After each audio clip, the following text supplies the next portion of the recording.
Bismillahirrahmanirrahim. Assalamualaikum warahmatullahi wabarakatuh. Alhamdulillahilladzi arsala rasulahu bil huda wa dinil haq liyudhhirahu 'ala dini kulli wa kafa billahi syahida. Wa asyhadu an la ilaha illallah wahdahu la syarikalah iqraran bihi wa tauhidan. Wa asyhadu anna Muhammadan abduhu wa rasuluh. Allahumma salli ala nabiyyina Muhammad wa ala alihi wa man tabi'ahum bi ihsan ila yaumiddin. Allahumma inna nas'aluka ilman nafi'a wa rizqan thayyiba wa amalan mutaqabbala. Puji syukur kita panjatkan pada Allah. Salawat dan salam mugi-mugi senantiasa tercurah pada junjungan kita Nabi besar Nabi Agung Muhammad sallallahu alaihi wasallam. Di pagi hari yang penuh berkah ini, kita mohon pada Allah ilmu yang bermanfaat, rezeki yang thayyib, rezeki yang halal, dan amalan yang mudah-mudahan senantiasa diterima di sisi Allah Subhanahu wa taala. Baik ibu-ibu sekalian, kita masih dalam serial belajar dari istri-istri Nabi sallallahu alaihi wasallam. Namun sebelum kami mengawali, ada sebuah doa yang ini bisa diamalkan, berisi 4 hal. Kita minta pada Allah supaya dijauhkan dari ilmu yang tidak bermanfaat, hati yang tidak pernah puas, hati yang tidak khusyuk, dan mudah-mudahan dijauhkan dari doa yang tidak diijabahi. Saya diktekan dulu, nanti baru kita baca bersama-sama. Allahumma inni, saya dikte ya. Allahumma inni a'udzu bika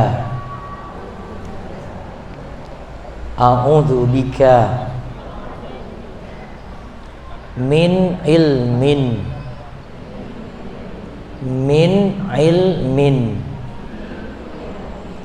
la yanfa, min ilmin la yanfa, wa min qalbin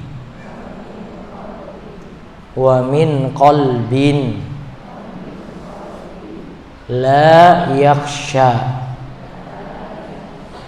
wa min qalbin la yakhsha, wa min nafsin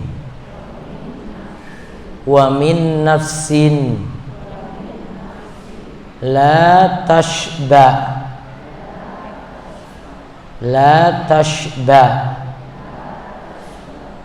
wa min da'watin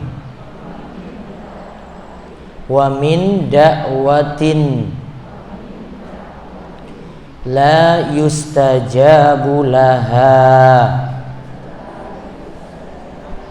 wa min da'watin la yustajabu laha. Saya ulang, semuanya bisa ikuti. Allahumma inni, ayo, a'udzu bika min ilmin la yanfa,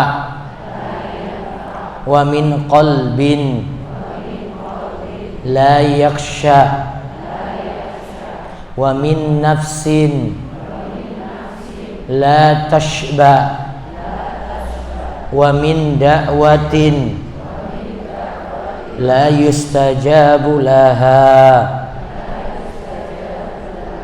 Diikut lagi, ulang. Allahumma inni a'udzu bika min ilmin la yanfa, wa min qalbin la yakhsha, wa min nafsin la tashba, wa min da'watin la yustajabu laha. Baik, sekarang tulis artinya. Ya Allah, aku memohon kepadamu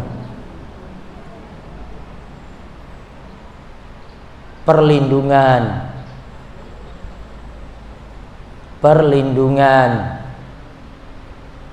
dari ilmu yang tidak bermanfaat, dari ilmu yang tidak bermanfaat,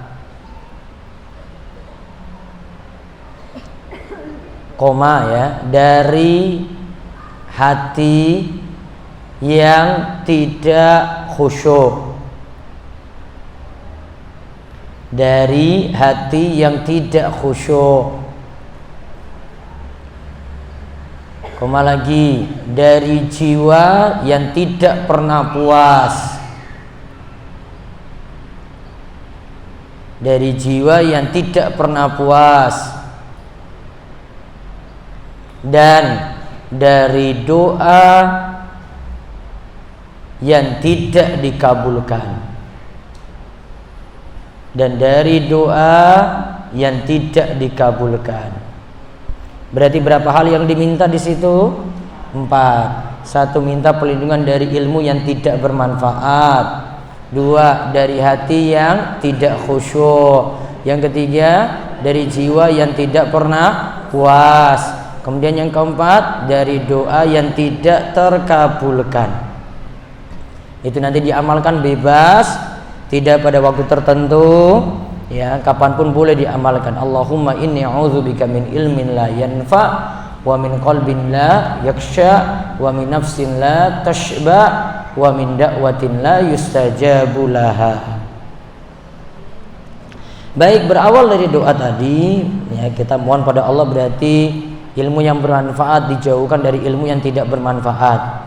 Mudah-mudahan dengan kita mengkaji istri-istri Nabi SAW di sini, ilmu kita bertambah, dijauhkan dari ilmu yang tidak bermanfaat. Apa tanda ilmu yang tidak bermanfaat? Tidak menimbulkan rasa takut. Ilmu yang tidak bermanfaat itu ilmu yang tidak menimbulkan rasa takut. Berarti kalau ilmunya menimbulkan rasa takut kepada Allah, ilmunya bermanfaat.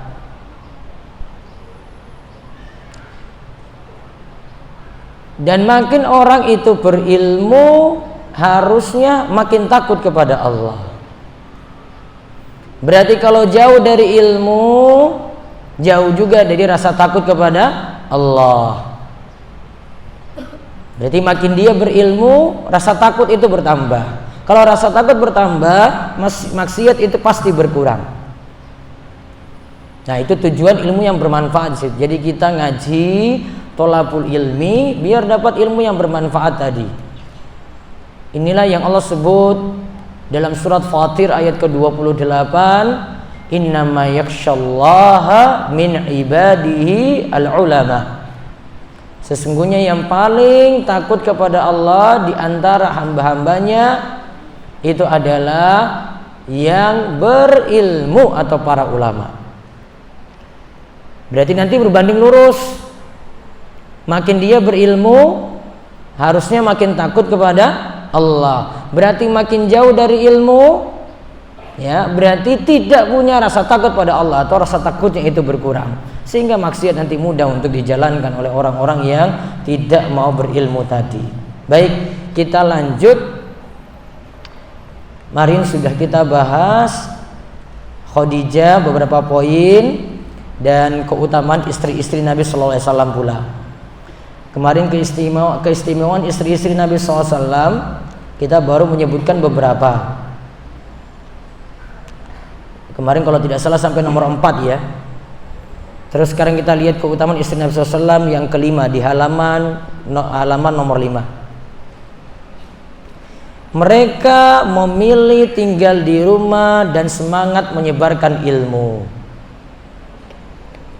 Keutamaan istri-istri Nabi SAW lagi, mereka itu memilih tinggal di rumah dan semangat juga menyebarkan ilmu.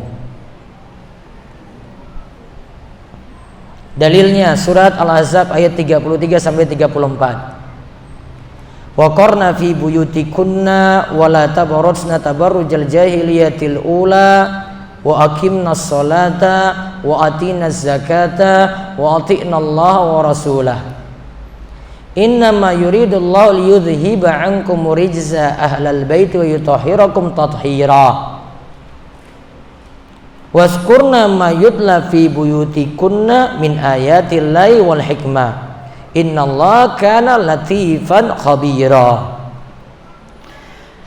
Di sini Allah perintahkan, dan tetaplah kalian, di sini ditujukan kepada istri-istri Nabi sallallahu alaihi wasallam. Tetap di rumah kalian dan janganlah kalian berhias diri dan bertingkah laku seperti tingkah lakunya orang-orang jahiliyah. Kemudian kerjakanlah sholat, dirikanlah sholat, wa atina zakat, dan bayarlah zakat. Wa ati'nallaha wa rasulah, taatlah kepada Allah dan Rasulnya. Innama yuridullah, sesungguhnya Allah bermaksud, liyudhiba ankum rijza, menghilangkan dosa dari kamu ahlal baiti, hai ahlul bait, wa yutahhirakum tathhira, dan membersihkan kalian sebersih-bersihnya dari dosa tadi.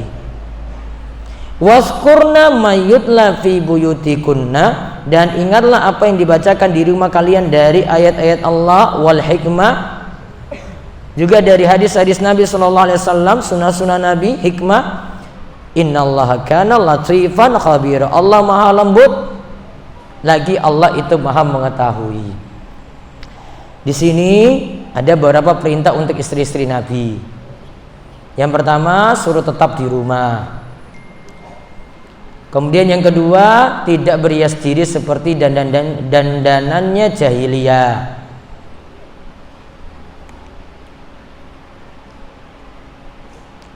Juga di sini disuruh untuk tidak bertingkah laku seperti tingkah lakunya wanita jahiliyah. Apa tingkah lakunya wanita jahiliyah? Di antaranya tingkah laku wanita jahiliyah itu adalah mereka itu memakai perhiasan, kemudian auratnya tidak tertutup, sehingga ingin menampakkan perhiasan yang ada di tubuhnya. Di antaranya sampai mereka memamerkan suaranya pula, suara perhiasan tadi. Suara ini bisa muncul ketika kapan, ibu-ibu? Ibu pakai perhiasan, suara bisa ketahuan di situ sampai tahu, wah ini emasnya banyak gara-gara apa coba? Numpuk kan berarti. Nah, orang jahiliyah itu dulu di kakinya itu pakai gelang kaki. Kemudian dia hentakkan kakinya, ya, sampai ingin, ya, untuk memberitahu saja kalau, oh ibu ini ternyata punya perhiasan banyak. Nah, hentakan kaki kayak gini saja sampai dilarang. Nanti bisa dilihat di surat An-Nur ayat 31. Nah, kemudian di sini disuruh kerjakan sholat. Ibu berarti lakukan sholat juga. Asalnya sholat ibu itu sama dengan sholat laki-laki, tidak ada beda, kecuali di beberapa tempat. Contoh yang ulama Syafi'iyah rinci, di beberapa bagian yang berbeda sholat laki-laki dan sholat perempuan. Satu, ketika ruku dan sujud untuk wanita tidak terlalu terbuka, tidak melebarkan tangan, terutama sujud ya, lebih dirapatkan tangannya. Yang penting siku ini tidak ditempelkan di lantai. Kenapa Bu nggak boleh ditempel di lantai? Kenapa? Ini cara duduknya apa? Nabi SAW sebut ini cara duduknya anjing. Tidak boleh sujud seperti ini, tangannya diangkat walaupun jenengan rapat. Contoh lagi yang berbeda, yang kedua, ketika mengingatkan imam. Kalau laki-laki dengan ucapan subhanallah, kalau perempuan, kalau ibu-ibu apa? Tepuk tangan apa tepuk punggung telapak tangan? Beda ini.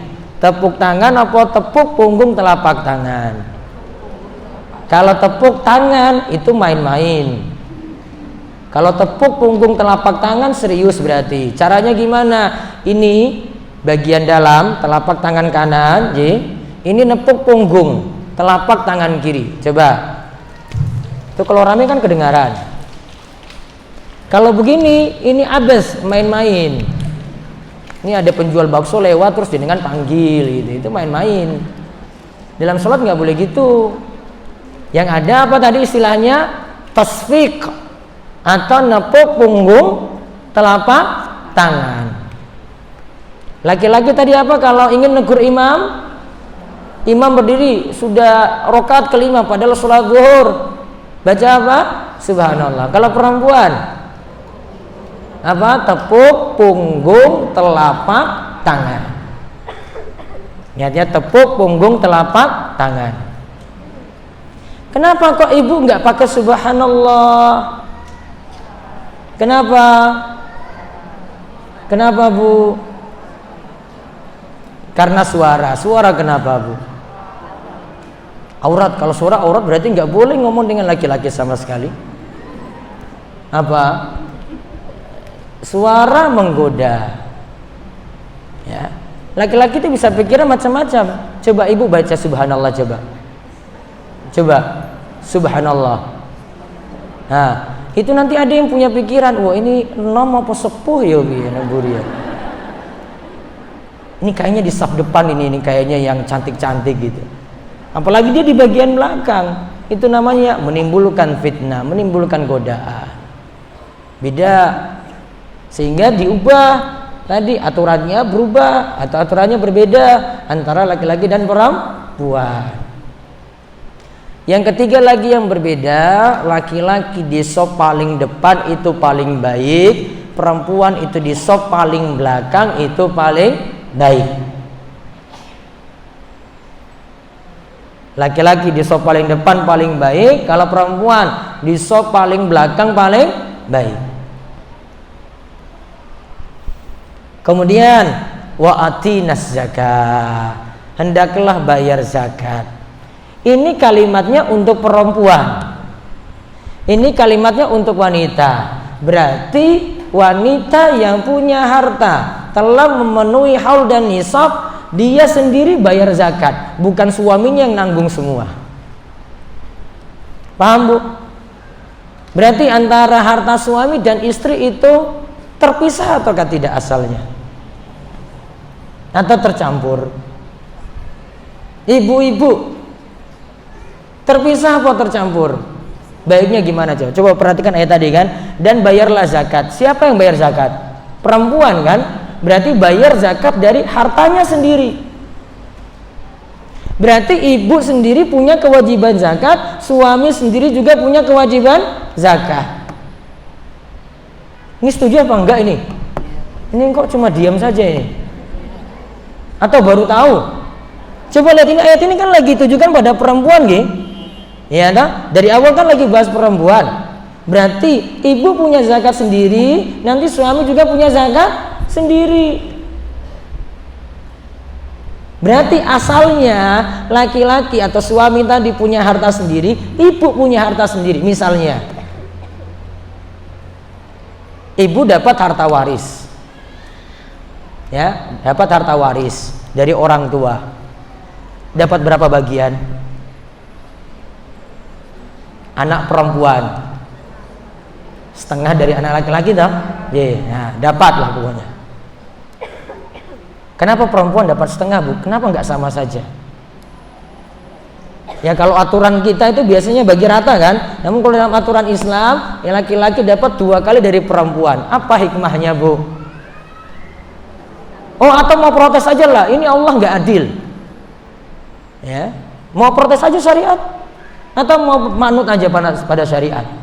Manut kalau gitu. Nah sekarang kenapa 2 kali laki-laki, perempuan 1 saja, 1 bagian? Nah Pak Bu, laki-laki itu tanggungannya banyak. Dia suami nanggung istri, bapak berarti dia nanggung anak-anaknya. Dia punya adik perempuan itu yang mesti dia nafkahi juga. Dia punya orang tua lagi, dia nanggung lagi orang tuanya. Sedangkan kalau ibu dapat harta waris, untuk siapa coba? Nah, berarti lebih besar mana coba? Iya kan? Hitung-hitungannya ibu tetap dapat lebih banyak dong. Karena nggak bagi siapa-siapa. Nah tadi dapat harta waris. Berarti kan jadi harta milik ibu.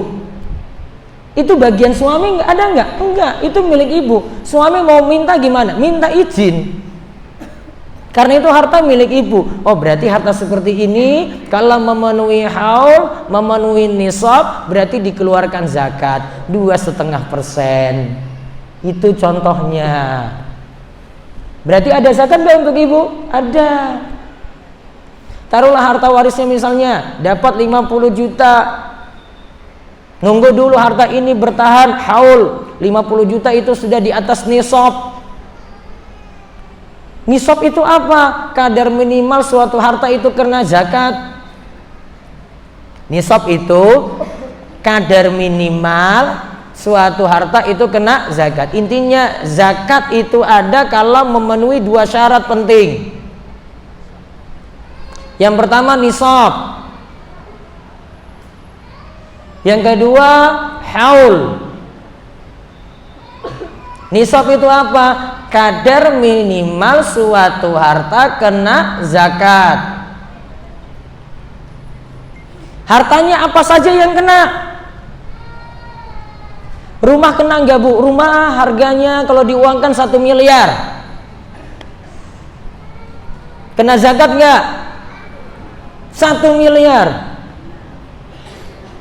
Namun cuma ditinggal aja di situ, ya kita cuma pakai aja, nggak ada tujuan untuk dibisniskan. Ini bukan kos-kosan, bukan kontrakan. Rumahnya kena zakat bu. Nah, lebih rendah lagi. Mobil apa motor, pakai pribadi, kena zakat nggak? Kena zakat atau tidak? Tidak. Yang dipakai pribadi nggak kena zakat. Ini cuma berlaku untuk harta yang berkembang saja. Kalau dipakai pribadi enggak. Berarti rumah enggak usah dihitung. Mobil enggak usah dihitung. Motor pakai pribadi enggak usah dihitung. Tinggal punya harta simpanan berapa. Harta yang dikenai zakat itu ada emas, perak, mata uang. Di sini enggak ada tani toh. Ini kota semuanya. Berarti emas, perak, uang, barang dagangan. Dan kalau orang kota ini kena 4 ini biasanya. Emas, perak, mata uang, barang dagangan. Nah, ini globalnya seperti itu dulu. Nisabnya berapa? Kalau emas, yang punya emas di lemari 85 gram. Baru 10 gram belum. Kalau perak nisabnya 595 gram. Emas tadi berapa? 85, perak 595. Terus kalau mata uang, kaidahnya adalah mana yang dicapai duluan antara nilai nisab emas atau nilai nisab perak. Nah sekarang kita hitung dulu sekarang. Nisab emas tadi berapa gram? 85. Sekarang harga per gram emas berapa? Perhiasan yang langsung yang murni 24 karat. 550. J. 550 dikalikan 85. Pinten bu? Hitung apa ora iki gitu. 55 tadi berapa? 550.000 ya kali 85 46.750.000. Terus tadi perak nisabnya berapa bu? Perak 595. Harga perak murni berapa? Nggak punya perak ya. Biasanya 25 gitu, 20 atau 25.000. 25.000 kali 595. 14.875.000. Tadi kaidahnya apa? Nisab mata uang mana yang dicapai dulu antara perak atau emas? Tadi perak berapa? 14 juta sekian. Emas tadi berapa? 46 juta. Mana yang dicapai lebih dulu? Mana? Perak apa emas? Perak, karena paling rendah. Ya tak? Mana yang dicapai lebih dulu? Jenengan punya uang dari bawah toh. Nah, menanjak. Mana yang dicapai lebih dulu? Perak apa emas? Nisab perak kan? Berarti perak tadi berapa nisabnya? Sekitar 14 juta. Berarti uang itu bertahan di atas 14 juta ke atas selama 1 tahun dikenai zakat 2,5%. Kalau belum mencapai itu belum. Ustadz di awal ini jadi gini, hitungannya gini. Ini saya dapat gaji pertama. Ini belum kena Bu, sampai di atas nisab dulu. Dia nabung simpan. Oh, capai 15 juta. Oh, dari situ hitung. Ini sekarang kan bulan Jumadil apa? Jumadil akhir ya. Jumadil akhir. Dia itu sekarang sudah 15 juta. Nah, nisabnya hitung dari situ, dari bulan ini. Nunggu sampai tahun depan. Jumadil akhir 1441 Hijriah. Ternyata tahun depan uangnya itu dia simpan terus, akhirnya dapat 40 juta. Berarti 2,5% dari 40 juta. Sudah? Itu yang dikeluarkan zakat. Tahun berikutnya lagi nambah lagi. Berarti hitung yang di akhir tahun itu berapa? Misalnya jadi 100 juta, berarti 2,5% dari 100 juta. Nah, kalau ada hutang, pokoknya itu sudah dikeluarkan, makanya saya sebut simpanan.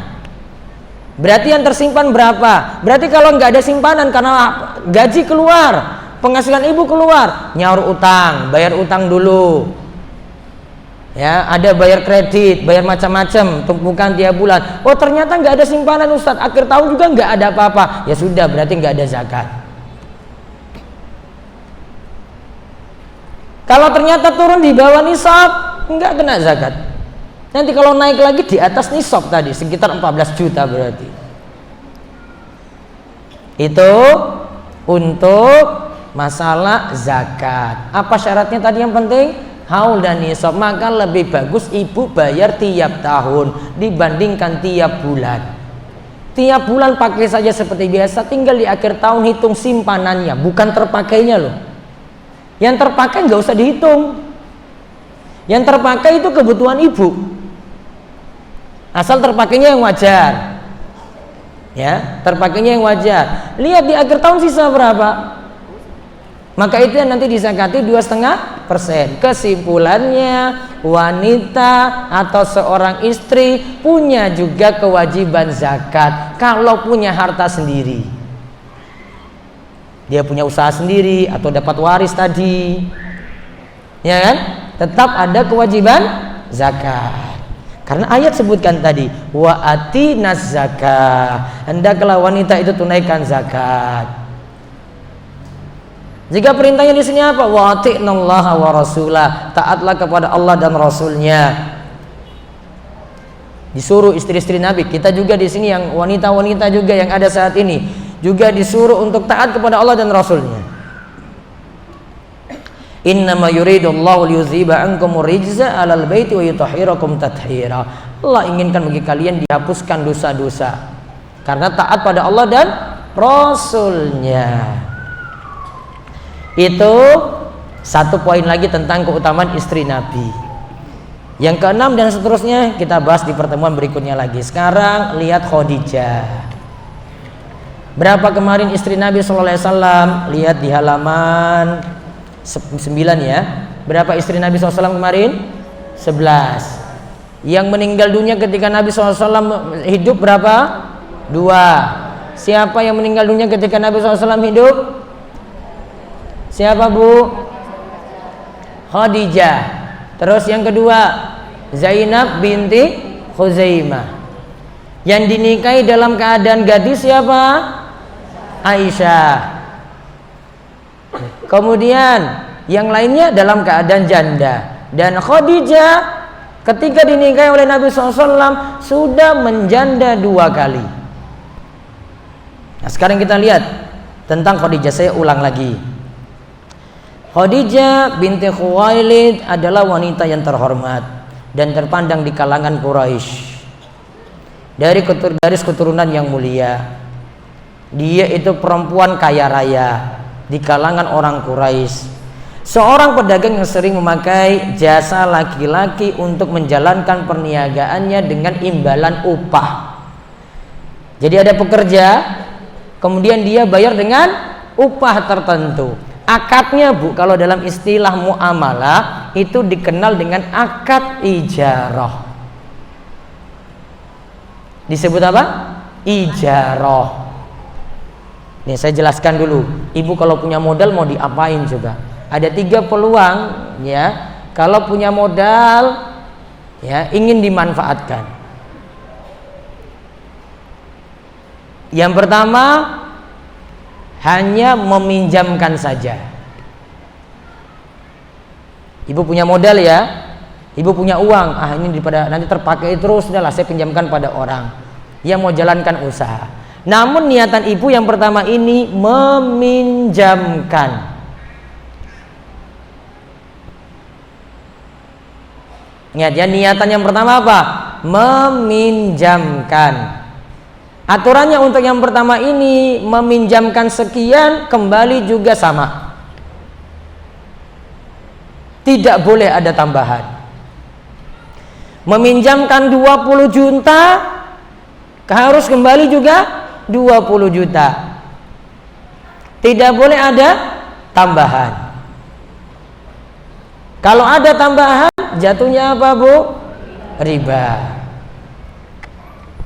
Ini mau berlaku ibu pinjamin 1 orang atau ada 1 kelompok. Kelompok apa misalnya? Kelompok arisan sajalah. Terus kas arisan ini dipakai. Nanti kalau dikembalikan suruh kembalikan lebih. Maka kaidahnya kullu qardin jarra manfaatan fahuwa riba. Setiap utang piutang yang di dalamnya ada manfaat atau keuntungan maka disebut riba. Sekarang pemanfaatan kedua, kalau punya uang akadnya adalah ijarah, mempekerjakan orang,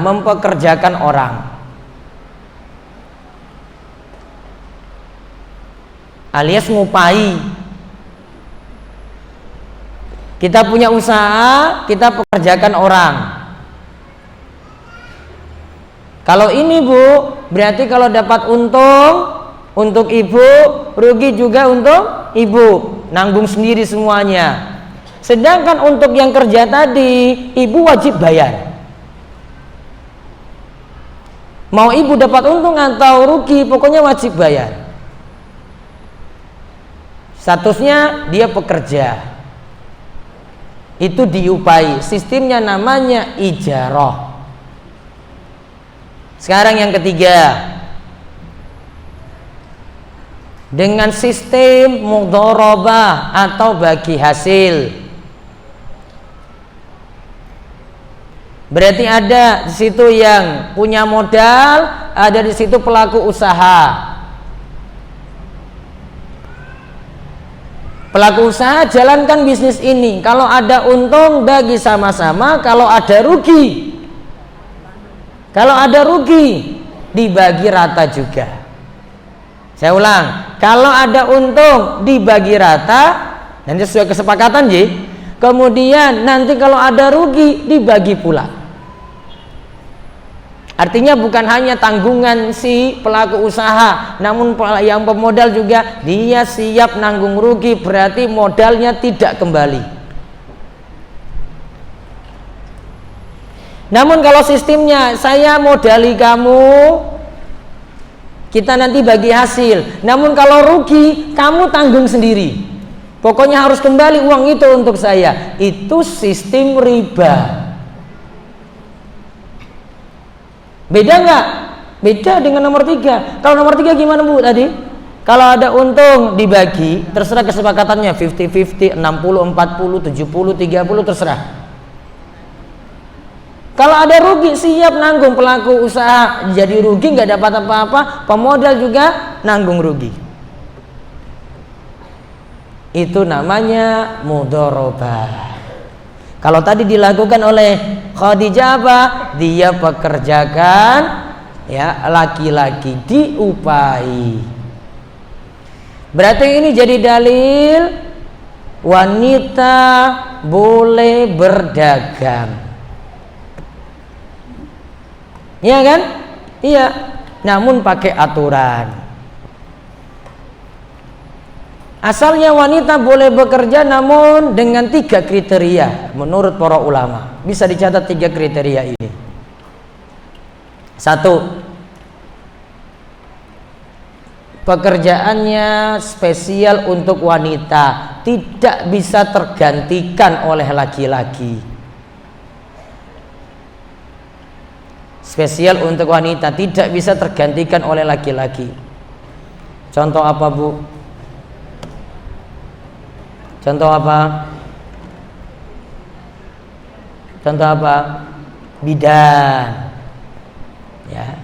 Ada juga dokter kandungan misalnya. Apalagi kalau masalah kandungan lebih bagus itu perempuan. Ya, dokter kandungan yang perempuan mestinya diperbanyak. Bukan laki-laki. Ibu akan lebih tentram ketika diperiksa oleh yang sejenis dengan ibu dibandingkan dengan yang lawan jenis. Kemudian yang kedua, pekerjaan tersebut tidak melalaikan kewajiban di rumah.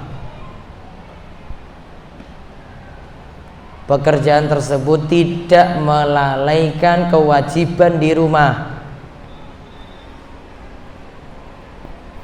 Berarti kalau ibu bisnis online misalnya, ya lebih enak dari rumah. Kan bisnis online bisa dari rumah aja, bisa.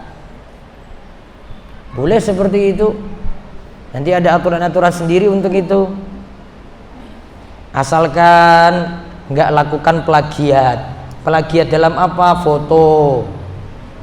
Ingin majang foto di Instagram, ini tokonya orang, terus dia ambil fotonya, dia pajang, dia klaim itu barangnya, kemudian dia jual.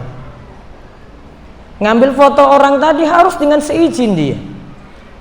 Baru ibu boleh jual tadi barang tadi, karena ini foto orang lain. Ya, nggak bisa ngambil aja copy saja foto tersebut kemudian jadikan klaim ini foto kita, barang kita. Oh, nggak bisa. Syarat yang ketiga, tidak campur baur dengan lawan jenis. Tidak campur baur dengan lawan jenis. Nah, itu yang biasa disebutkan oleh para ulama 3 tadi. Khadijah itu nggak ikut serta langsung, makanya dia suruh laki-laki nanti ngurus barang-barangnya. Kan dia cukup kontrol sendiri di rumah. Tidak perlu sampai dia terjun di lapangan gitu jual gitu, enggak. Di sini ada yang dia upahi untuk kerja. Nah, lalu di sini dikatakan karena melihat kejujuran dan sifat amanahnya Nabi SAW, akhirnya Nabi SAW dipekerjakan oleh Khadijah. Di sini sebutkan sampai Khadijah tertarik untuk menawarkan kepada Nabi Muhammad SAW untuk menjalankan bisnis ke negeri Syam. Nabi SAW pun menerima tawaran itu dan beliau berangkat ditemani oleh hamba sahaya milik Khadijah bernama Maisarah. Maisarah laki-laki apa perempuan? Nah, sudah saya jelaskan kemarin. Maisarah itu laki-laki. Karena nggak mungkin Nabi jalan-jalan dengan perempuan itu pergi. Enggak. Kalau jadi di Indonesia, Maisarah jadi perempuan. Maisarah laki-laki. Dia pergi dengan Nabi SAW melakukan misi perdagangan ke negeri Syam. Setelah dalam perjalanan, Maisarah banyak menyaksikan peristiwa-peristiwa aneh yang mengagumkan bersama Nabi SAW. Dia juga memperhatikan budi pekerti Nabi SAW yang mulia, ketinggian akhlak dan kejujurannya. Semua itu ia ceritakan kepada Khadijah sekembalinya dari misi perdagangan yang menguntungkan itu. Setelah semua itu didengar Khadijah yang sebelumnya dia telah banyak mendengar dari orang lain, akhirnya Khadijah tertarik untuk menikah dengan Nabi SAW. Pada waktu itu usia Nabi SAW 25 tahun dan Khadijah usianya 40 tahun. Beda berapa tahun? Beda berapa tahun? 15 tahun. Berarti boleh menikahi wanita yang lebih tua. Dan tadi menjanda berapa kali ini? 2 kali. Dan boleh juga laki-laki bujang menikahi janda. Dan ingat, Khadijah itu 40 tahun tadi nikah dengan Nabi sallallahu alaihi wasallam. Nanti punya keturunan di sini ya. Nantinya Khadijah itu meninggal dunia usia 65 tahun, 40 tahun menikah. Terus usia 65 tahun itu meninggal dunia. Berarti berapa lama itu? 25 tahun. Nah, sekarang kita lihat keturunan dulu. Dan saya bahas nanti tentang meninggalnya Khadijah tadi. Dari Khadijah Nabi SAW memiliki 2 anak laki-laki dan 4 anak perempuan. 2 anak laki-laki Qasim dan Abdullah. Sedangkan 4 anak perempuan adalah Zainab, Ruqayyah, Ummu Kulsum dan Fatimah. Qasim dan Abdullah meninggal dunia ketika kecil. Sedangkan anak perempuan beliau semuanya memeluk Islam. Namun semua putri beliau meninggal dunia semasa hidup beliau kecuali Fatimah. Fatimah meninggal dunia 6 bulan setelah Nabi Shallallahu Alaihi Wasallam wafat. Lihat, berarti tidak ada keturunan beliau dari jalur laki-laki, karena anak-anak beliau yang laki-laki meninggal dunia semuanya ketika kecil, termasuk juga anaknya Ibrahim dari budaknya Maria Al-Qibtiyah juga meninggal dunia ketika kecil. Yang ada berarti nantinya dari garis keturunan Fatimah. Dan ingat ketika meninggalnya salah satu putri beliau Zainab, Nabi SAW memerintahkan para sahabat wanita untuk memandikan jenazah putri beliau. Nabi SAW tidak memandikan langsung putrinya. Dari sini para ulama menyimpulkan bahwa kalau ada yang meninggal dunia, maka yang memandikan itu adalah laki-laki, dimandikan oleh laki-laki. Terus perempuan dimandikan oleh perempuan. Boleh dengan lawan jenis, hanya berlaku untuk suami istri, karena antara suami dan istri auratnya tanpa batas. Kalau bapaknya dengan anak putrinya sudah balik, sudah ada batasan untuk melihat aurat. Anak laki-laki pada ibunya sudah ada batasan untuk menerima aurat. Kalau suami istri enggak. Jadi berbeda. Berarti aturannya tadi ya, laki-laki kalau meninggal dunia dimandikan oleh laki-laki, kalau perempuan dimandikan oleh perempuan. Boleh dengan lawan jenis, berlaku untuk suami istri saja. Kita lagi bahas syariat, Bu, jadi nggak bahas aturan di masyarakat. Ya, mungkin karena belum memahami, ada mbah kaum, mbah rois, mandikan semuanya misalnya. Kalau aturannya kayak kita ini seperti ini, maka kalau mau dibentuk ya, nanti ada kelompok laki-laki ngurus laki-laki sendiri gitu.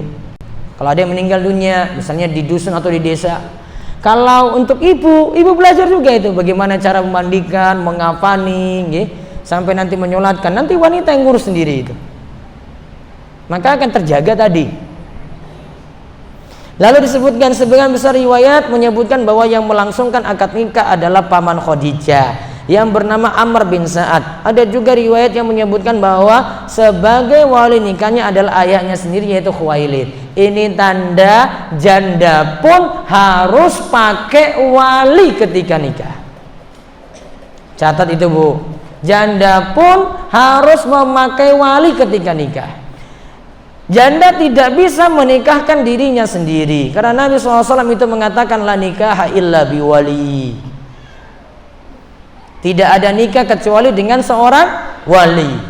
Kalau tidak punya wali, nanti sultan, penguasa yang nanti akan nikahkan, yaitu ada situ wali hakim. Ya, ada di situ wali hakim. Berarti harus nikah dengan wali. Kalau laki-laki nggak butuh. Kalau perempuan harus dengan walinya, yaitu paling dekat adalah bapaknya sendiri. Nanti kalau tidak ada bapaknya, nanti ada urutan sendiri, dan di kantor urusan agama punya urutan sendiri ketentuan untuk siapakah yang jadi wali tadi. Nah, kemudian sebelum menikah dengan Rasulullah SAW, Khadijah telah menikah dengan 2 kali. Suami pertama bernama Atik bin Ais Al-Makhzumi. Terus suami yang kedua bernama Abu Halah bin An-Nabash At-Tamimi. Khadijah meninggal dunia 3 tahun sebelum Nabi SAW hijrah ke Madinah, dan meninggalnya juga sebelum peristiwa Isra dan Mi'raj. Ketika itu kata para ulama, Khadijah meninggal dunia dalam usia 65 tahun. Berarti jarak nikahnya berapa tadi? 40, 65, 25 tahun. Setelah Khadijah meninggal, Khadijah itu kata para ulama meninggal pada bulan Ramadan. Pada bulan Syawal Rasulullah SAW nikah lagi. Khadijah meninggal pada bulan apa, Bu? Ramadan.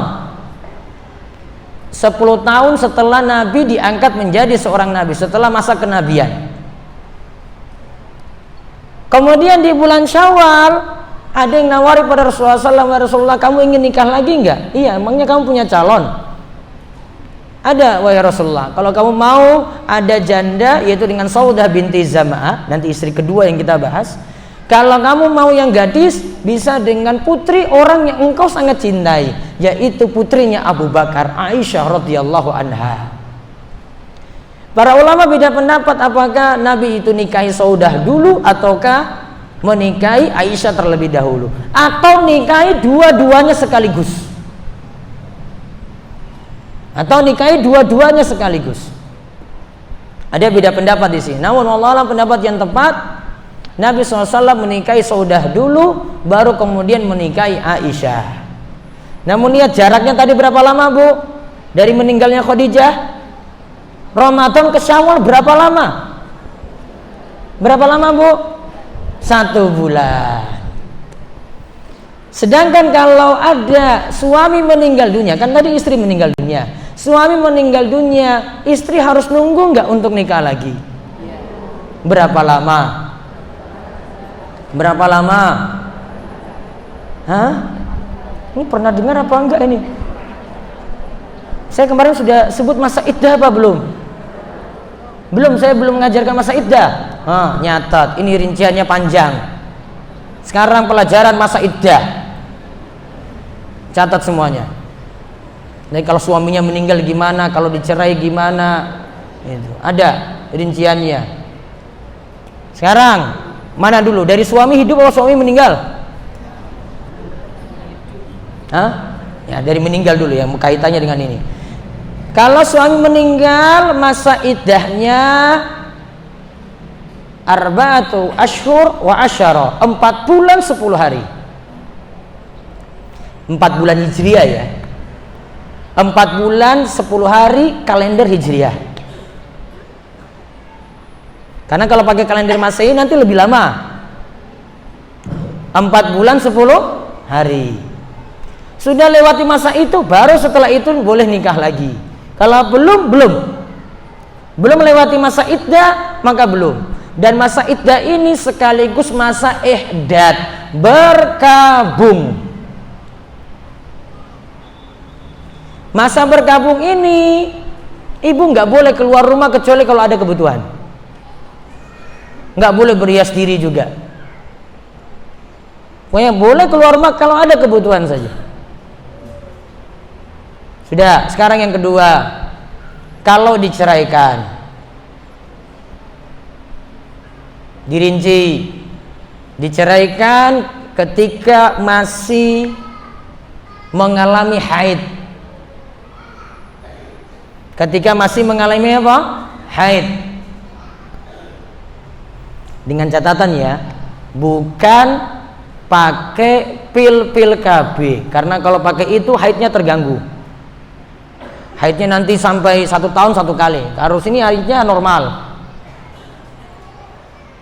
Kalau masih mengalami haid, masa iddahnya adalah 3 quru, sama dengan 3 kali haid.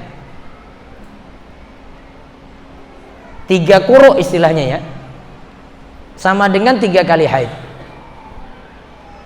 Gimana hitungan 3 kali haid? Gini, sekarang lihat, saya pakai tangan nih, lihat.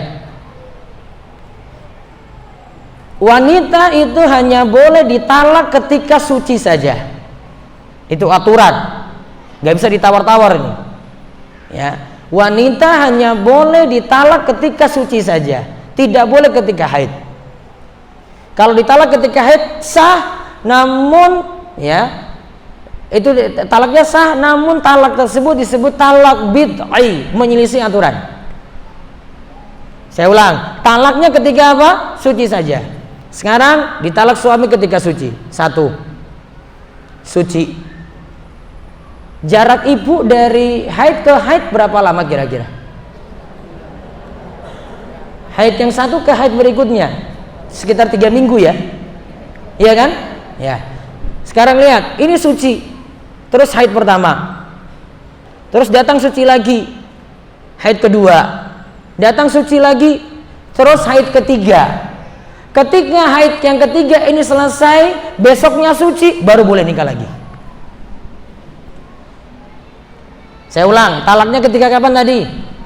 Suci, ingat ya, suci haid pertama, suci haid kedua, suci haid ketiga, nunggu haid ketiga selesai baru kemudian besoknya suci. Nah, ketika suci baru boleh nikah. Itu hitungan 3 kali haid. Maka ditulis hitungannya itu dari suci dulu, karena jatuh talaknya itu ketika suci. Berapa lama kalau begitu kira-kira, Bu? Berapa lama? 3 bulan lebih, kira-kira 3 bulan sekitar itu.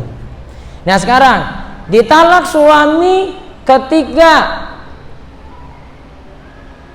tidak lagi mengalami haid, menopause, maka masa iddahnya selama 3 bulan. Masa iddahnya selama 3 bulan. Pakai 3 bulan apa, Bu? 3 bulan apa? Hijriyah.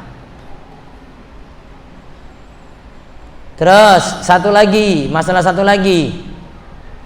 Ketika ditalak suami saat hamil, atau suami meninggal dunia ketika istri hamil. Saya ulang, ditalak suami saat hamil, atau ditinggal mati suami saat hamil, maka masa iddahnya sampai melahirkan. Maka masa iddahnya sampai melahirkan. Kalau jarak dari talak tadi ke masa iddah ke melahirkannya itu cuma 3 bulan, nah berarti itu jangka waktunya segitu. Kalau cuma 1 bulan, oh berarti jangka waktunya segitu masa iddahnya. Coba diulang rinciannya.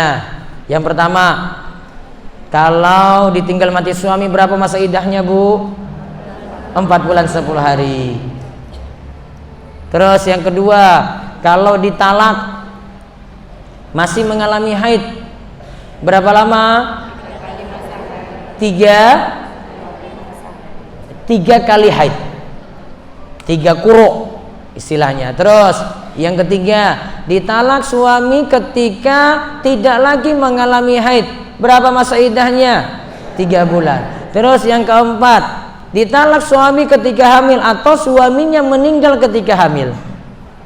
Iddahnya gimana? Sampai melahirkan. Itu berlaku untuk wanita. Balik lagi kasus Nabi SAW. Kalau untuk laki-laki berapa masa iddahnya? Untuk laki-laki berapa masa iddahnya, Bu? Tadi Nabi SAW nikah setelah meninggalnya Khadijah berapa lama tadi? 1 bulan. Paham ini? Kalau tadi itu berlaku untuk perempuan. Karena apa? Urusannya macam-macam, ada banyak. Karena itu diantara tujuannya biar tidak tercampur mani yang satu dan yang lainnya, dijaga tadi selama 4 bulan 10 hari, ada yang 3 bulan. Risikonya banyak. Kalau laki-laki tidak seperti itu.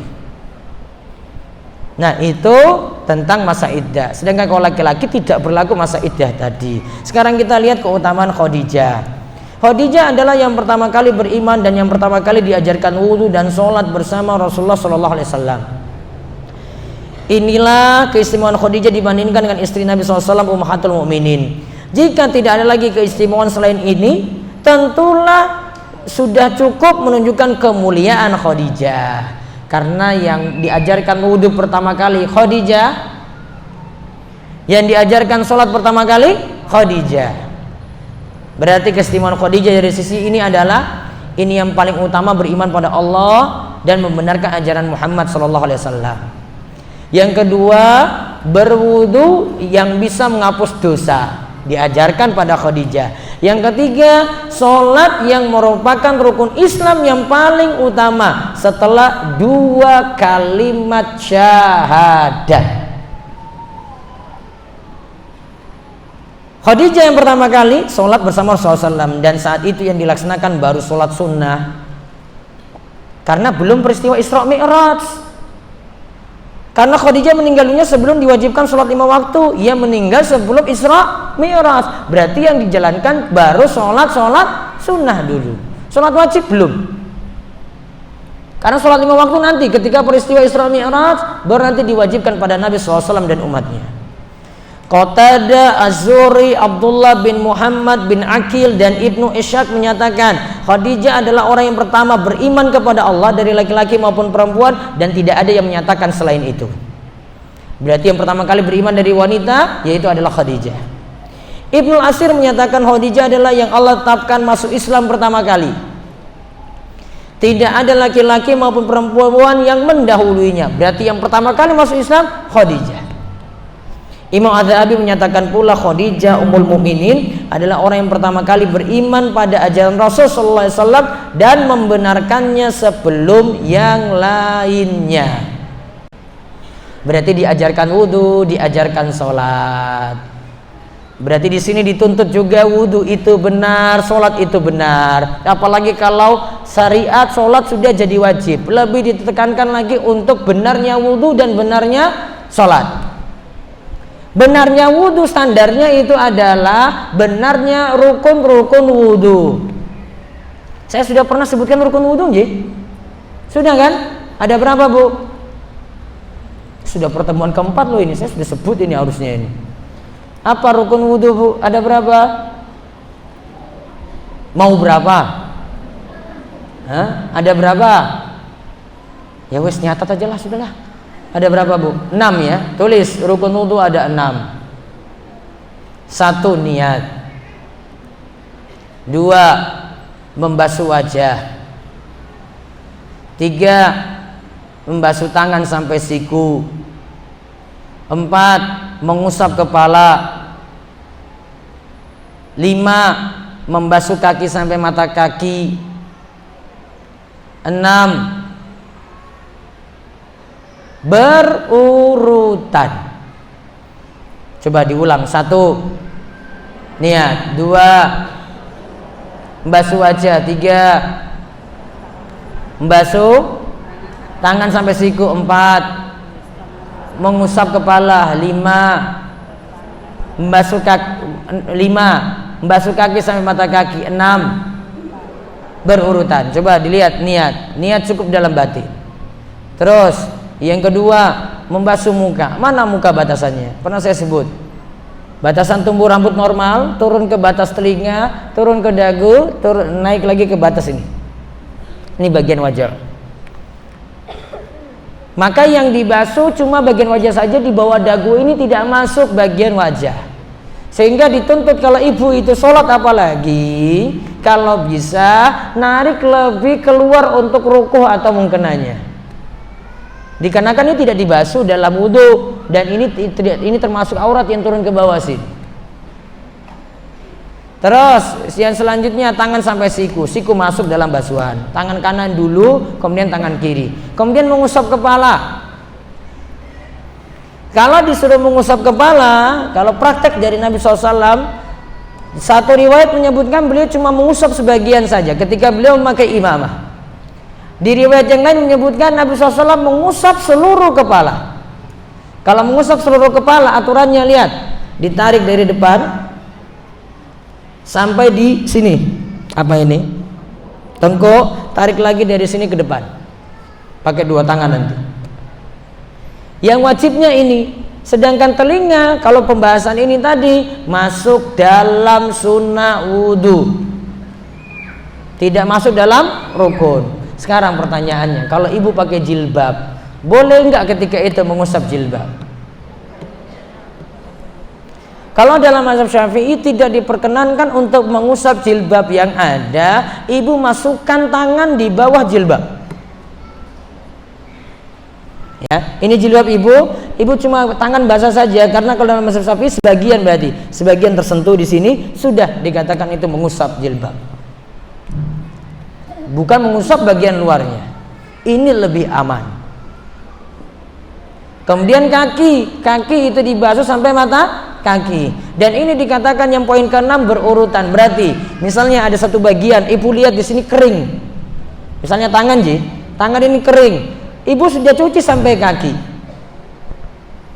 Maka ibu cuma tidak boleh setelah sudah sampai kaki, tangan saya ini masih ada yang kurang, ambil air terus tutupi gini. Nggak boleh. Kenapa? Karena tidak berurutan.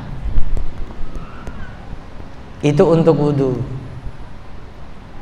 Ibu sudah dapat standar 6 ini, maka wudunya sah. 6 ini belum dapat, maka wudunya tidak sah. Apa dalilnya? Yang pertama itu surat Al-Maidah ayat 6. Yang kedua hadis dari Utsman. Yang ketiga hadis dari Abdullah bin Zaid. Tadi surat apa? Al-Maidah ayat 6. Ada dari hadis Utsman bin Affan, ada juga dari hadis Abdullah bin Zaid. Semua menceritakan tentang tata cara wudu. Dari 6 poin tadi, ada nggak disebut di situ tadi membaca bismillah? Ada atau tidak? Ada nggak? Ada nggak? Niat itu bukan baca bismillah, niat beda sendiri. Ada nggak di situ? Tidak. Berarti membaca bismillah hukumnya sunnah. Ada beberapa dalil. Al-Maidah ayat 6 tidak disebutkan bismillah. Hadis Utsman tidak disebutkan bismillah. Hadis Abdullah bin Zaid tidak disebutkan bismillah. Ada hadis lain berdiri sendiri, namun para ulama katakan ini cuma penyempurna, berarti masuk sunnah wudu. Berarti pertanyaannya, boleh nggak berwudu dalam toilet? Boleh atau tidak? Boleh. Baca bismillahnya di mana? Bisa ditinggalkan. Karena hukumnya apa tadi? Sunnah. Itu jadi solusinya ditinggalkan. Atau ibu baca dalam batin saja, nah sudah cukup. Tidak baca pun tidak masalah. Karena tadi hukum baca bismillah adalah sunnah wudu, tidak masuk dalam rukun wudu. Nah, sholat ada pembahasannya sendiri. Standar sholat, kalau mau sholatnya itu sah, harus memenuhi rukun sholat. Rukun sholat ada berapa? Rukun sholat ada berapa? Mau catat lagi? Ya, nyatat. Rukun sholat ada 17. Ini saya mengulang pelajaran SD dulu, Bu, biar diingat kembali. Review ulang. Nyatat. Nggak usah belajar tinggi-tinggi, pokoknya dasar-dasar dulu. Ya. Yang pertama niat. Yang kedua takbiratul ihram. Yang ketiga berdiri bagi yang mampu dalam sholat fardu. Berdiri bagi yang mampu dalam sholat fardu. Berarti kalau dalam sholat sunnah tidak jadi wajib. Dalam sholat sunnah ibu misalnya sholat malam, saya mau duduk aja lah, padahal saya mau berdiri, nggak masalah, sholatnya tetap sah. Namun kalau sholat fardu harus berdiri ketika mampu berdiri. Sudah berapa tadi? 3 apa 4? 3. Yang keempat membaca Al-Fatihah. Kalau dalam mazhab Syafi'i bismillahirrahmanirrahimnya dipakai, dijaharkan. Kalau dalam mazhab Hambali dilirihkan. Namun semuanya baca bismillah, yang satu jahar, yang satu lirih. Terserah mau pakai yang mana. Terus yang ke-5 rukuk. 6 tumakninah ketika rukuk. Tumakninah ketika rukuk. Tumakninah di situ berikan keterangan tidak cepat-cepat. Terus yang keberapa? 7 i'tidal. 8 tumakninah ketika i'tidal. 9 sujud, yaitu sujudnya 2 kali dalam 1 rakaat. Terus 10 tumakninah ketika sujud. 11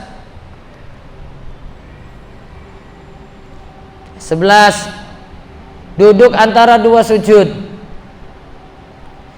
12 tumakninah ketika duduk antara 2 sujud.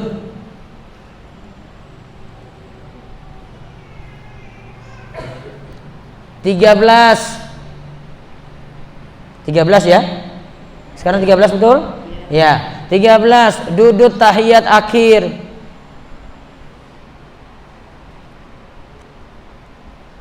14 membaca tahiyat akhir. 15 membaca sholawat pada Nabi. 16 salam pertama kali ke kanan. 17 berurutan. Berapa totalnya?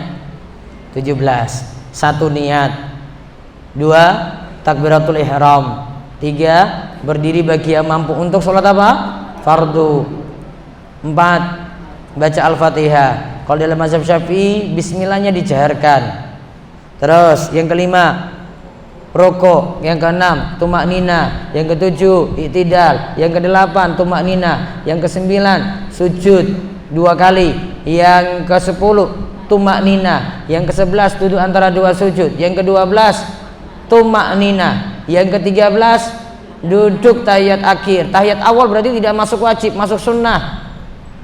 Nanti ada pembahasannya sendiri. Terus 14 apa? Baca tahiyat akhir. 15 sholawat. 16 salam. Salamnya yang kemana yang wajib? Ke kanan. Berarti kalau ibu sudah berhasil salam ke kanan, sholatnya jadi sah, selesai. Ke kiri tiba-tiba kentut misalnya, sudah selamat, karena sudah terpenuhi rukun kan. Nah terus dia lakukan yang ke-17 berurutan. Salam kedua itu hukumnya sunnah. Ibu misalnya cuma salam assalamualaikum warahmatullah, sudah sah sholatnya, selesai itu sholatnya. Namun kalau mau lengkap assalamualaikum warahmatullah, assalamualaikum warahmatullah 2 kali. Salam pertama hukumnya rukun tadi. Salam kedua sunnah.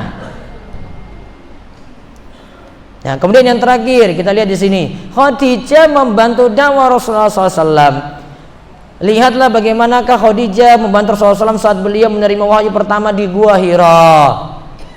Sebelum diberikan wahyu pun Khadijah sudah membantu Nabi SAW. Juga ia menguatkan beliau SAW dengan memberikan ketenangan ketika beliau mendapatkan mimpi dan memberatkan diri beliau. Khadijah juga sholat bersama Rasulullah SAW ketika masih disyariatkannya sholat sembunyi-sembunyi. Wallahu alam, nanti kisah ini masih berlanjut lagi pada pertemuan berikutnya. Baik, selanjutnya bisa tanya jawab. Nanti berikutnya kita bisa bahas Saudah dan Khadijah. Ada?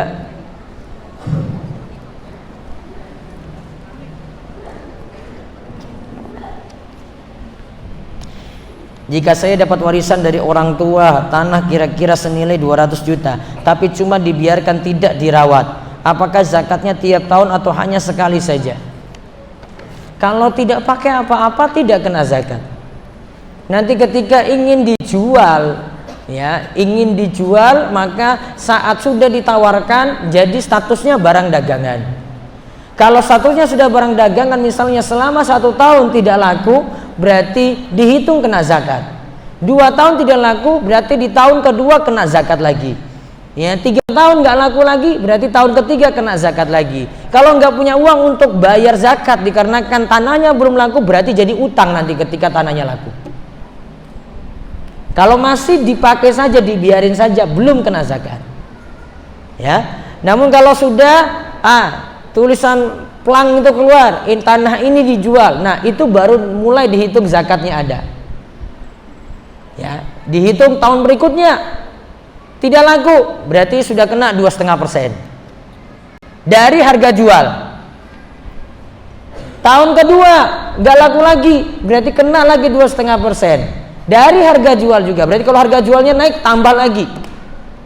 Tahun ketiga ya belum laku juga, maka kena zakat lagi. Itulah zakat barang dagangan. Penghasilan istri total per bulan 5,5 juta. Per tahun kurang lebih ada 66 juta. Hitung zakat per bulannya 2,5 kali 5,5, ataukah per tahun 2,5 kali 66. Saya bukan pakai dua-duanya. Sisa berapa? Bukan ibu hitung total. Namun apa? Hitung sisa. Ya. Jadi simpanan. Berarti yang tersimpan berapa? Bukan 66, bukan 5,5. Misalnya tersimpan, ini sudah 66 juta nih total setahunnya, ada utang yang dibayar, ada biaya yang dikeluarkan, ibu pakai untuk kebutuhan ibu, sisanya cuma 20 juta, berarti yang kena zakat 20 juta. Bukan yang kena 5,5, bukan yang kena 66. Hadiah atau sumbangan ada zakat atau tidak? Hadiah atau sumbangan kalau wujudnya itu uang, tunggu 1 tahun dulu setelah itu dipakai. Kalau masih ada sisa di atas nisab, baru kena zakat. Jika kita mempunyai uang di deposito dan uang itu tidak bertambah dari tahun ke tahun, apakah uang itu tetap dizakati setiap tahunnya? Nisab berapa tadi Bu kita hitungnya berarti? Nisab mata uang tadi pakai nisab apa? Emas apa perak tadi? Perak. Berapa tadi? Di atas 14 juta. Berarti kalau depositonya di atas 14 juta, di tabungan terus ada. Misalnya ada 40 juta. Tahun pertama kena zakat berarti 2,5%. Tahun kedua masih ada lagi, maka kena zakat lagi 2,5%. Tahun ketiga masih ada lagi, kena zakat lagi 2,5%. Seterusnya seperti itu. Sampai nantinya harta tersebut di bawah nisab, baru tidak ada zakat lagi.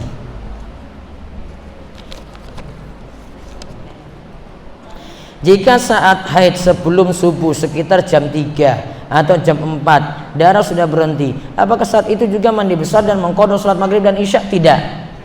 Isya berakhir ketika nisful lail, pertengahan malam. Jam 3, jam 4 bukan lagi waktu sholat isya ibu dapati. Berarti saat itu cuma nunggu sholat subuh dan ibu laksanakan sholat subuh. Maghribnya juga tidak diqadha, isyanya juga tidak diqadha. Termasuk kalau ibu baru tahu karena dicek misalnya sebelum tidur tidak keluar darah haid. Ya maaf, masih ada darah haid. Baru bangun tidur ketahui jam 3 tadi baru ketahuan kalau darahnya itu sudah berhenti. Kan berarti ada peluang antara sebelum tidur sampai bangun tadi. Tetap ibu pakai yang yakin saja ketika bangun tidur. Daripada wah jangan-jangan keluar jam 11. Kan nggak tahu. Pakai yang yakin saja. Bagaimana zikir yang Rasulullah kepada Fatimah sebelum tidur malam? Wah ini kemarin kan? Ini sampai ditanyakan penasaran. Zikir yang diajarkan oleh Rasulullah SAW kepada Fatimah ketika Fatimah itu minta pembantu. Ya, ketika Fatimah minta apa? Pembantu. Karena repot ngurus rumah ya dengan suaminya Ali bin Abi Thalib, maka ketika itu Rasulullah SAW tidak kasih pembantu, malah ajarkan zikir, suruh baca sebelum tidur. Bacaannya adalah baca subhanallah 33 kali, alhamdulillah 33 kali, Allahu akbar 34 kali. Ulang. Apa bacaannya?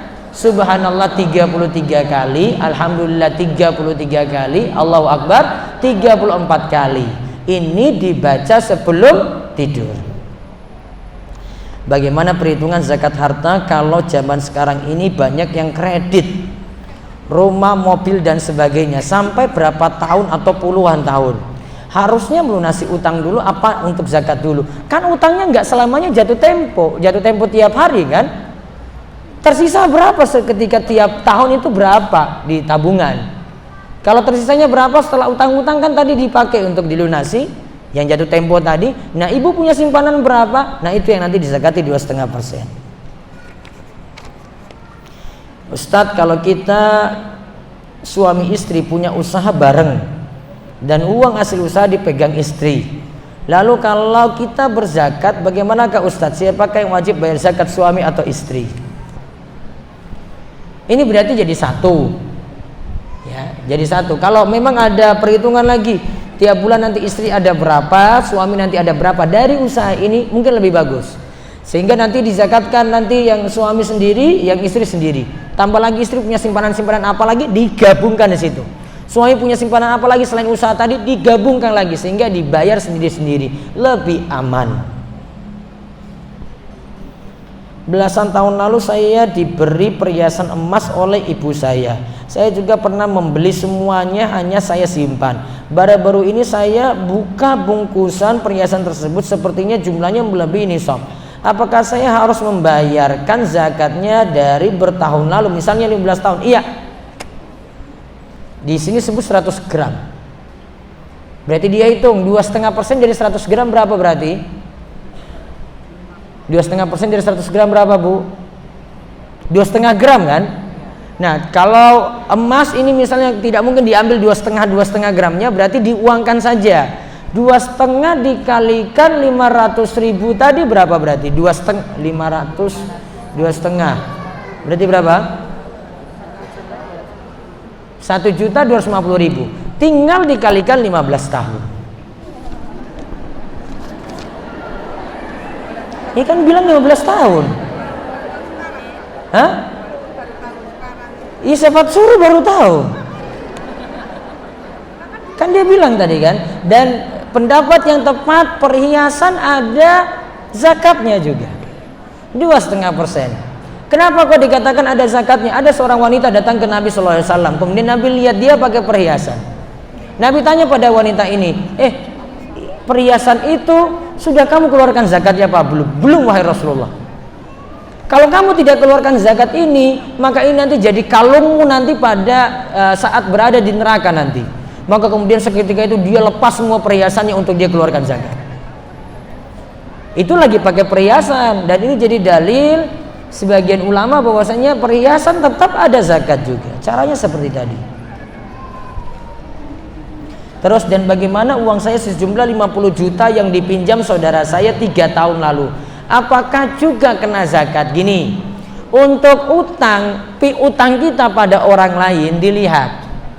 Tadi kan 3 tahun yang lalu. Kalau dia itu nyicilnya rutin atau dia yakinkan nanti bisa kembali, berarti itu masih uang kita. Berarti dikeluarkan zakat enggak? Iya, 50 juta tadi masukkan dalam perhitungan zakat. Namun kalau dia itu cicilannya enggak lancar, kembalikan juga enggak jelas, kapan waktunya dia kembali juga enggak diberitahu, katanya 3 tahun namun enggak pernah sama sekali. Ya, orangnya itu nongol kok tiba-tiba kabur. Berarti itu bukan uang kita lagi, maka tidak dimasukkan dalam hitungan zakat. Yang masuk cuma yang kita yakin bisa kembali saja. Yang tidak bisa kembali tidak perlu. Jika ada sekelompok ibu-ibu mengadakan arisan, kemudian cara pengundiannya menawarkan kepada anggota tersebut, tetapi setelah yang mengambil atau mendapat arisan tersebut mendapat kewajiban membayar admin, apa hukumnya arisan seperti tersebut di atas? Admin ini apa fungsinya di sini? Apa, Bu? Untuk kas mungkin ya. Berarti arisannya ada sendiri, kasnya sendiri. Berarti tidak masalah.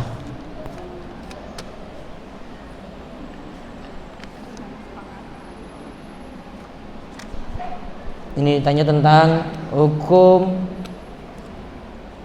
asuransi. Jika kita ikuti asuransi, kita dijanjikan keuntungan dari uang kita yang diinvestasikan itu. Apa hukumnya dari keuntungan investasi kita itu, Ustaz?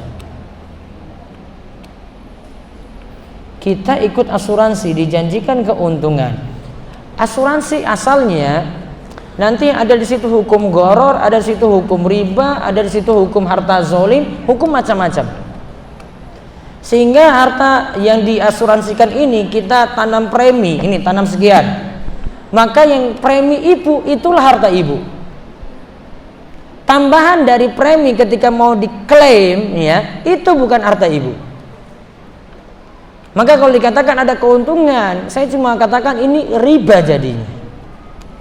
Itu bukan keuntungan dari hasil usaha seperti mudharabah tadi kita jelaskan. Apa perbedaan zakat dan sedekah? Zakat wajib, kalau sedekah ada yang wajib, ada yang sunnah. Sedekah yang wajib bentuknya itu zakat, ada juga bentuknya itu nafkah. Kalau sedekah sunnah di luar dari zakat dan di luar dari nafkah. Apa saya wajib membayar zakat dari penghasilan atau gaji suami jika gaji diserahkan kepada istri semua? Iya. Berarti nanti bilang pada suami, ini gajimu, ya, ada simpanan di akhir tahun sekian, maka itu yang dibayar zakat sekian persen, 2,5%. Ustadz, bagaimana dengan seorang karyawan? Apakah setiap bulan ia mengeluarkan zakat 2,5%? Misal gaji per bulan 4 juta rupiah, atau ketika 1 tahun. Lihat, 4 juta saja tidak memenuhi nisab, kecuali 4 juta ini ditahan 2 juta misalnya sisa tiap bulan, bulan berikut tahan lagi 1 tahun ada sisa, ya, di situ baru dimulai dari 16 juta misalnya, maka tunggu 1 tahun lagi berikutnya, masih di atas nisab baru dikenakan zakat 2,5%. Baiknya tiap tahun, tidak tiap bulan, karena gaji saja tiap bulannya 4 juta tidak mencapai nisab. Ustadz, bagaimana cara kita ikhlas ketika orang yang kita sebut dalam doa menikah dengan wanita lain? Ya sudah, bagaimana lagi? Ya sudah, relakan saja. Mudah-mudahan Allah ganti dengan yang lebih baik. Gak usah banyak galau, gak usah banyak sedih. Berarti belum jodohnya. Banyak-banyak kuatkan iman, pahami takdir. Kalau memang bukan jodohmu, ya itu memang bukan jodohmu, walaupun kamu mati-matian cari itu, ya. Namun kalau kamu nggak cari-cari, bisa juga dapat. Saat ini kami memiliki hutang di bank untuk modal usaha karena ketidaktahuan dengan dosa riba.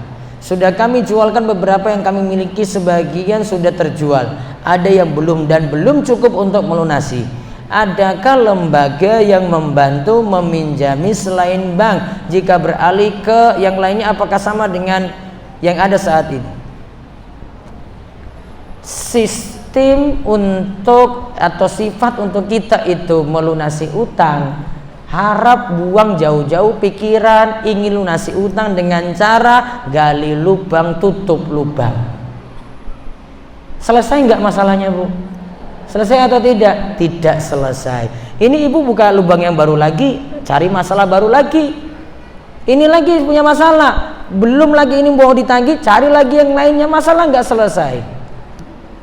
Maka sekarang hitung semua utang yang ada itu berapa, bayar dulu, lunasi dulu yang kecil-kecil dari aset ibu yang ada. Kemudian sisanya yang besar-besar, nanti pikirkan yang besar-besar ini, yang ini bagaimana cara untuk penyelesaiannya. Masih ada aset yang bisa dijual, tutup utang itu segera.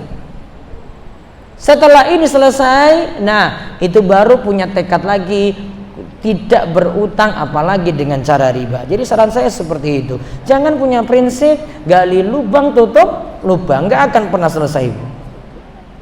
Apabila uang simpanan istri sudah mencapai nisab dan haul, padahal uang itu murni dari suami, uang bulanan dari suami yang ditabung, apakah istri wajib zakat sendiri? Kalau ibu dikasih uang sama suami, suami bilang ini uang jajanmu, berarti itu sudah jadi uang milik ibu. Ibu nabung lagi, ternyata di atas nisab, berarti nanti kena zakat kalau sudah bertahan haul 1 tahun hijriyah. Ya, seperti itu caranya, Bu. Ustadz, mertua saya berbeda agama, beliau itu sakit. Karena sakit, bapak tidak bisa pergi. Orang tuanya tidak bisa pergi ke tempat ibadahnya sendiri. Setiap pekan, bapak meminta suami saya mengantar ke tempat ibadahnya. Itu hukumnya bagaimana? Asalnya tidak boleh tolong menolong dalam dosa. Ngantar seperti ini sudah termasuk tolong menolong dalam dosa. Jika wanita suci haid dari haid saat asar, harus tetap mengerjakan sholat zuhur ataukah tidak? Begitupun juga maghrib dan isya. Kalau menurut fatwa para sahabat, mereka nyatakan bahwasanya siapa yang suci di waktu asar, maka dia tetap menjamak sholat zuhurnya, karena dia berada pada status orang yang punya uzur. Orang yang punya uzur, dia dapati waktu di sholat yang kedua dianggap seperti dapat juga di waktu sholat pertama, yaitu zuhur dan asar sekaligus dikerjakan. Walau saya belum dapat klaim untuk membatalkan pendapat sahabat ini. Ya, ini pendapat sahabat ini lebih kuat daripada pendapat ulama-ulama berikutnya di bawahnya. Tolong jelaskan unsur yang haram pada GoPay. GoPay berarti ibu nanam deposit di situ, alias memberikan pinjaman. Ketika ibu memberikan pinjaman, syarat yang perlu ibu perhatikan, tidak boleh ibu ngambil manfaat atau keuntungan. Manfaat atau keuntungan yang ada bagaimana? Bentuknya kalau ada diskon, diskonnya tidak dimanfaatkan. Namun kalau normal bayarnya dengan sekian, bayarnya sekian, maka silakan dimanfaatkan, tidak masalah. Kalau ada yang mau beli rumah, sudah ngasih DP, tapi tidak jadi atau gagal, DP-nya hilang, boleh atau tidak? Taruh DP 5 juta rupiah, tergantung.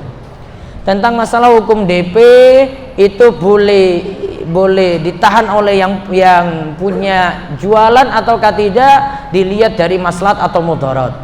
Kalau memang dia merasa rugi karena seandainya dia tidak tahan ini, orang lain kan sudah masuk, maka dia butuh tahan itu. Kok tidak jadi? Ya sudah jadi miliknya.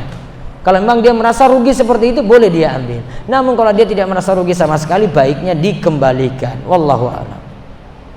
Namun kalau dia buat syarat tadi, kalau tidak jadi beli, DP-nya diambil, boleh. Syarat ini tidak ada masalah.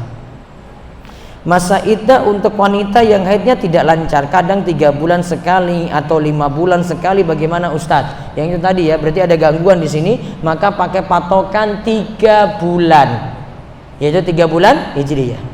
Soft wanita paling baik paling belakang. Tanya, belakang dalam artian belakang laki-laki atau belakang para wanita? Paling belakang dari soft para wanita. Yang belakang itu yang mana? Maka yang di depannya, ya depannya lagi, nah itu lebih kurang baik dibandingkan yang paling belakang dari soft wanita.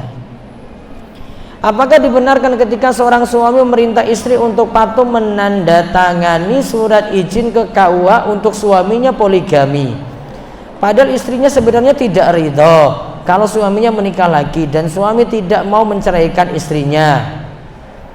Malah suami berkata seorang istri harus taat kepada suami, harus mau dipoligami seperti istri Nabi. Apa dibenarkan sikap seperti itu? Tergantung ibu mau ridho apa tidak. Ya. Nanti kan itu urusan di KUA tadi. Kalau ibu diperintah pada suami seperti itu, ibu mau taat ya pahala. Kalau ibu tidak mau taat ya nanti ada urusan tersendiri. Wallahu a'lam. Apabila anak di luar nikah, kemudian dia ingin menikah, tetapi dia tahu tidak boleh diwalikan oleh sang ayah, itu bapak biologisnya.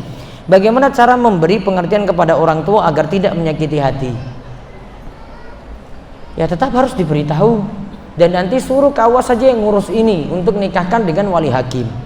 Apakah aib ini juga harus disampaikan kepada sang calon suami? Baiknya iya, biar tidak jadi masalah ke depannya. Bagaimana kalau suami ketika meninggal istri tidak menjalankan atau mengerjakan masa iddah karena harus mengurus keperluan anak sekolah, pindah rumah karena berada di daerah yang tidak punya keluarga? Apakah ada denda atau kewajiban lain? Tidak ada denda atau kewajiban lain. Boleh keluar rumah selama masa ihdad, masa berkabung kalau darurat. Kalau tidak darurat nggak boleh. Nanti tinggal ditimbang-timbang daruratnya bagaimana.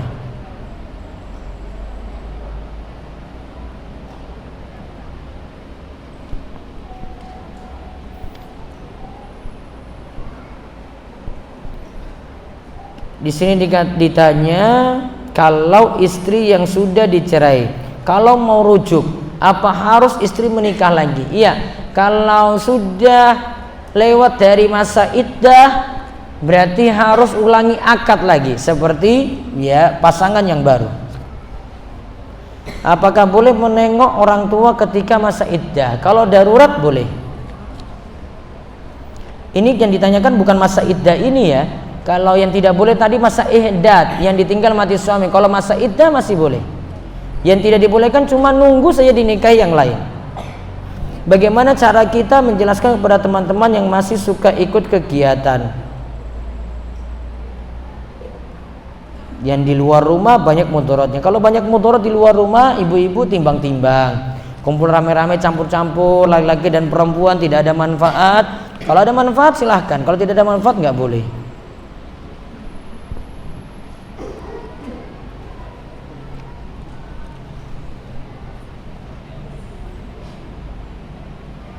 Apakah warisan boleh dijual? Boleh saja, yang sudah dapat warisan dia jual harta waris tadi. Apakah setiap tahun akan timbul hutang zakat sampai terbayarnya zakat tersebut? Iya. Tadi seperti yang emas tadi ditanyakan, tahun pertama belum bayar, tahun kedua belum bayar, sampai 15 tahun belum bayar, maka statusnya jadi hutang zakat.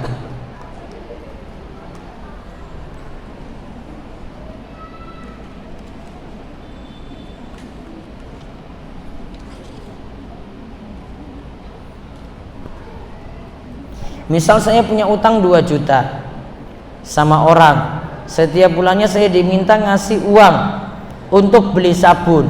Selama saya belum bisa mengembalikan uang tersebut, berarti kalau dia suruh kasih uang untuk beli sabun, ada tambahan sabun ini berarti tambahan riba, tidak dibolehkan.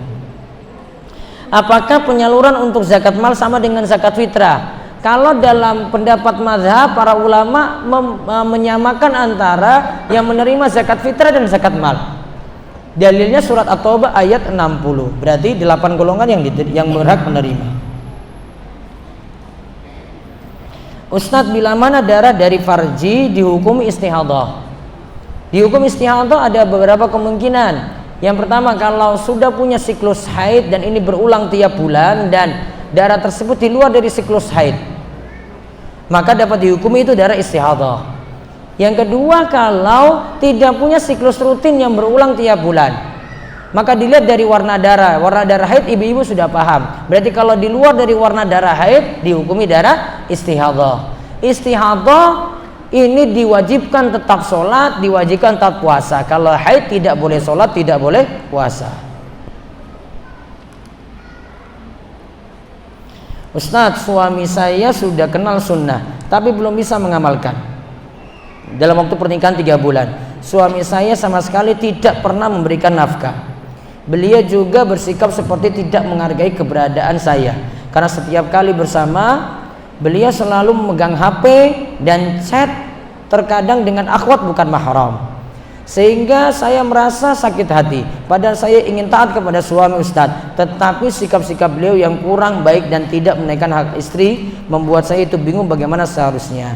Nasihati suami supaya tahu aturan itu seperti apa antara laki-laki dan perempuan, dengan perempuan lain itu bagaimana bergaulnya, boleh nggak chat sembarangan seperti ini, dan juga minta pada suami lebih perhatian pada istri. Coba nanti ngaji barengan suami, ada tempat pengajian tertentu di situ, nanti jelaskan tentang kewajiban suami istri. Mudah-mudahan suami jadi lebih paham dan lebih sadar akan kewajiban-kewajiban yang ada. Wallahu a'lam bishawab. Demikian yang bisa kita bahas untuk kesempatan pagi hari ini sampai menjelang siang. Mudah-mudahan Allah memberikan kita tambahan ilmu, kita diberi taufik untuk beramal soleh, dan mudah-mudahan kita diberikan keistiqomahan, dan insyaallah kita ketemu lagi pada Kamis kedua pada bulan Maret berikutnya insyaallah. Demikian, mudah-mudahan manfaat, dan dari kami tutup dengan doa kafaratul majlis. Subhanakallahumma wa bihamdika asyhadu an la ilaha illa anta astaghfiruka wa atubu ilaik. Assalamualaikum warahmatullahi wabarakatuh.